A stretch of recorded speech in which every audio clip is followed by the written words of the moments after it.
Okay, so this year I wanted to put a positive spin on parental alienation. It's a horrible thing to experience, and I have been alienated since 2016. So I want to say thank you to everybody that's here today, whether you're a parent, child, or you just support the cause, especially Rodell for organising it, coordinating it, and thank you so much for reading the proclamation. So I've been alienated from my first two children since 2016. That's almost a decade of birthdays missed, milestones unheard, hugs unreturned, and I'm still standing. I'm not just standing, but I'm growing. And I want to say something surprising.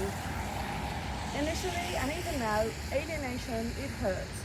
It hurts me, and I'm sure it hurts the children to have to choose, but there are blessings. There's blessings in every tragedy. And so I wanted to talk to you more about that, how we can handle ourselves after this horrible thing happens. So pain, it's a strange teacher. It doesn't whisper, it shakes you.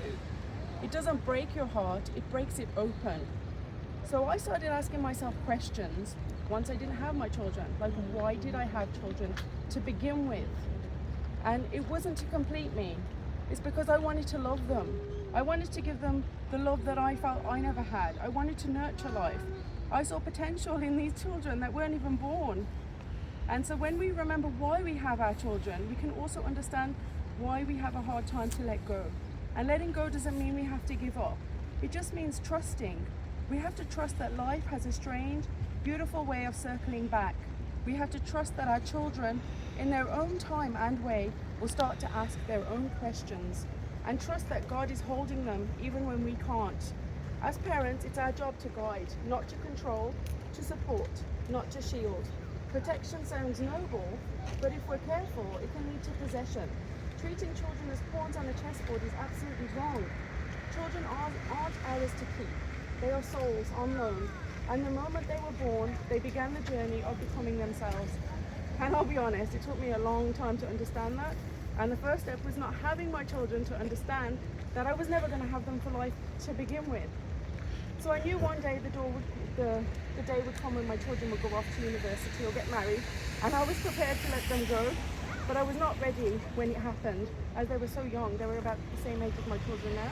They were about 3 and 6 at the time. So now and today they're like 18 and 20. So I didn't want to close the door on my kids, but truthfully I never will. None of us will, we can't. So I'm always going to leave a little door open in my heart, and it's got a little light, and it's always going to wait for them. Because one thing I did discover, I discovered myself. Who am I? Who was I before I had kids, and who am I after having kids? Because I'm more than a mother, even though mother is my favourite title. And so not everyone gets the chance to rediscover that.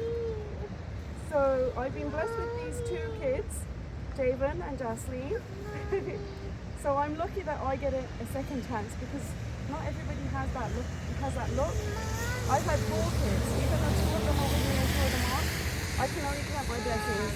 I don't stand here as a victim. I stand as a woman on a spiritual scavenger hunt, where there's clues like pain, laughter, prayer, and even crying. I go through this every day. But most of all, I'm standing here certain. Thanks to my faith, I can be certain. I'm certain that our children will find their way. I'm certain that conversations like these, they're going to open hearts and change policies. I'm certain that love, real unconditional love, will always eventually find a way home. And there is a few children here today. So your parents love you more than words can say. Even if their actions are messy sometimes, and even if they make mistakes, parents aren't perfect, but with your help they will be. We need our children to help us learn.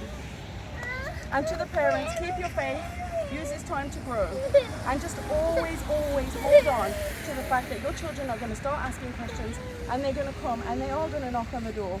And when they do, just be there for them, ready to hear their side of the story. It's about understanding what they're going through, not the pain that we're suffering with.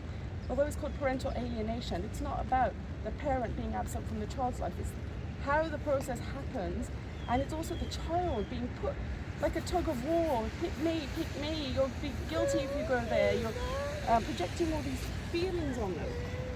So I want to finish off by saying, while I'll always love my children, they will walk their own path.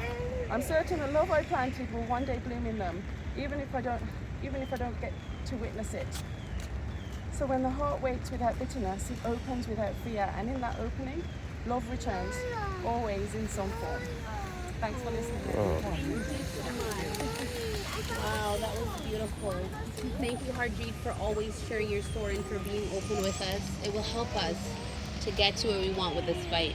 Now we're going to welcome Stephen to tell us about